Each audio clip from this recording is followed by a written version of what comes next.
À l'aide de cet exemple, nous apprendrons à trouver la règle d'une fonction polynomiale de degré 1 à l'intérieur d'un contexte. Donc, ici, nous avons, je lis le problème, au Québec, la masse maximale d'un tracteur semi-remorque avec son chargement est de 25 250 kg. La masse totale d'un camion transportant 150 boîtes est de 23 790 kg. S'il en transporte 171, sa masse totale est de 24 199,5 kg. Toutes les boîtes ont la même masse. Et là, quand j'analyse directement les questions A, B, C, donc la première question, quelle est la masse du camion sans son chargement? Donc, on peut comprendre ici qu'il s'agit de trouver la valeur initiale, tout simplement, donc qui se trouve à être la valeur de mon B. La question AB, quelle est la masse d'une de ces boîtes transportées? Donc, en réalité, je me pose la question, ça va être quoi la masse en kilogrammes pour une boîte? Donc, je cherche ici le taux de variation. Et finalement, en C, on me pose la question, quel est le nombre maximal de boîtes que le camion peut transporter tout en respectant les normes de charge du Québec, donc avec une masse maximale de 25 250. Donc, en réalité, c'est une question où je vais avoir à trouver la règle pour répondre à cette question-là, donc en remplaçant la valeur que j'ai dans mon texte pour trouver le nombre de boîtes. Donc, pour répondre à la question en C, je vais devoir trouver la règle, donc je vais devoir trouver le paramètre A et le paramètre B qui représentent cette situation-là. Avant de trouver la règle, première étape, lorsque nous sommes en contexte, il s'agit d'identifier nos variables. La plupart du temps, nous utilisons le X et nous utilisons le Y comme étant la variable dépendante. Par contre, vous pouvez utiliser les lettres que vous voulez, donc ça peut être des lettres également plus significatives selon le contexte. Moi, dans ce cas-ci, j'utilise le X et le Y. Donc, je dois identifier dans mon problème les deux variables en jeu. Donc, on a la masse totale du camion et on a le nombre de boîtes. Le nombre de boîtes sera donc X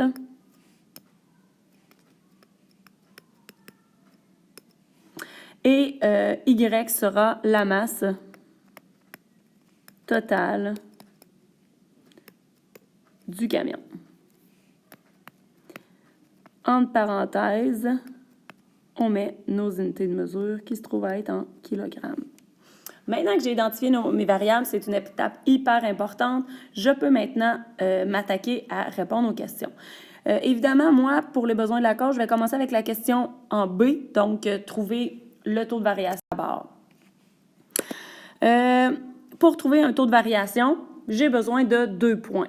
Donc, j'ai mentionné que mon X, c'était le nombre de boîtes, mon Y, la masse totale du camion. Donc, je dois trouver un nombre de boîtes transportées qui correspond à une masse totale du camion. Donc, il s'agira, dans ce cas-ci, de mon point A.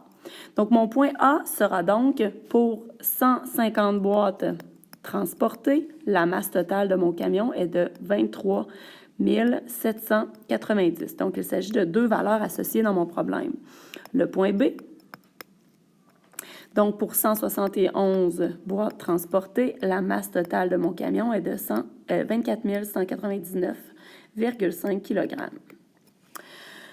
Tel que vu dans les capsules précédentes, un point a une coordonnée en X, une coordonnée en Y. Et évidemment, je vais juste aller les identifier selon le point que j'ai décidé de nommer. Donc, ici, ce sera mon point XA, YA. Mon point XB, YB est ici. Un coup que j'ai fait ça, je peux m'attaquer à calculer mon taux de variation à l'aide de la formule. Donc, mon taux de variation est égal variation des Y sur variation des X.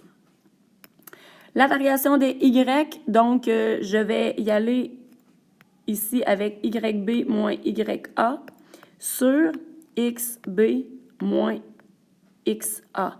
Donc, j'aurais pu également faire YA moins YB sur XA moins XB, ce qui m'aurait donné exactement la même réponse. Donc, ici, je remplace YB 24 199,5 moins YA 23 790 sur XB 171.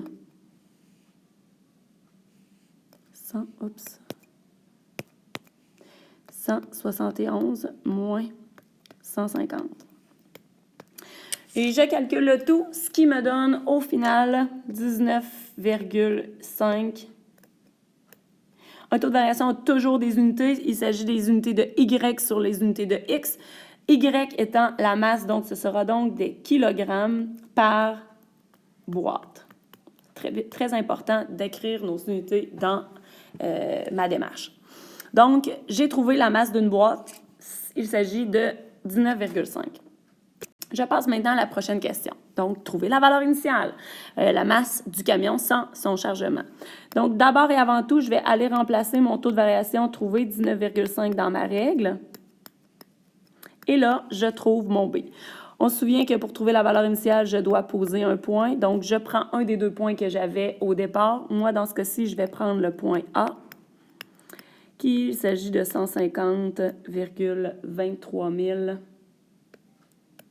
790. Et je sais qu'un point a une coordonnée en X, une coordonnée en Y. Je remplace donc dans ma règle. Donc, je vais avoir ici 23 790 est égal à 19,5 fois 150 plus B. Et il me reste donc à isoler mon B. 23 790 est égal à 19,5 fois 150, ce qui me donne 2925 plus B. Je soustrais 2925 des deux côtés, moins 2925. Il me reste donc un B égal à 20 865. Et dans ce cas-ci, j'ai également des unités, donc une valeur initiale, c'est les unités de Y, donc il s'agit d'une masse en kilogrammes. Maintenant que j'ai trouvé ma règle, je peux m'attaquer à trouver la réponse, à répondre à la question en C. Donc, la règle finale, GY est égal à 19,5 X plus ma valeur initiale que je viens à l'instant de trouver, 20 865. Il me reste donc à remplacer. Donc, le point que j'ai, donc on me demande quel est le nombre de boîtes maximales que je peux transporter pour que le camion respecte les normes de charge du Québec. Donc, la masse maximale, il s'agit donc la masse max. Donc, c'est 25 250 kg. Et il s'agit ici d'une valeur en Y. Donc, je cherche la valeur en X. Je remplace ma valeur en Y par 25 250 est égal à 19,5 X plus 20 865. Je résous mon équation, donc que je passe les étapes. Donc, je résous mon équation et finalement, je trouve que mon X à la fin est environ égal à 224,87. Évidemment, je dois interpréter ma réponse, donc je ne peux pas avoir 224,87 boîtes. On me demande le nombre de boîtes maximales. Si j'arrondis dans ce cas-ci à 225, la masse maximale sera dépassée. Donc, je n'ai pas le choix d'arrondir à l'entier inférieur. Donc, il s'agit ici de 224 boîtes.